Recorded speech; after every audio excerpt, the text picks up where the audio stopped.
Hello 10th standard student, 10ஆம் வகுப்பு தமிழ் சிறப்பு வழிகாட்டி கையேடு இந்த பிடிஎஃப் இருக்குது. பப்ளிக் எப்படி எப்படி எழுதணும், எது அதிக கவனம் செலுத்தணும், அதெல்லாம் இந்த பிடிஎஃப்பில் இருக்குது.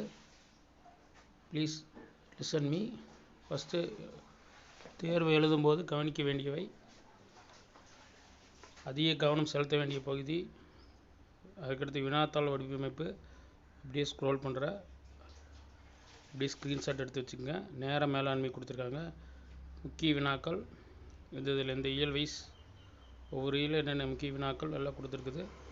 இலக்கண பகுதி, பளு வகை, முக்கிய இலக்கண குறிப்புகள் அட்டவணை, அளபடை, பகுப்பது உறுப்புகள், அலையிட எளிய வழியல், அலையிடுதல் எடுத்துக்காட்டு, அணிகள், அப்படி அலுவலக கடிதம், மதிப்பெண் கூட்டுவன, பொது கட்டுரை மதிப்பெண் கூட்டுவன. Okay, thank you.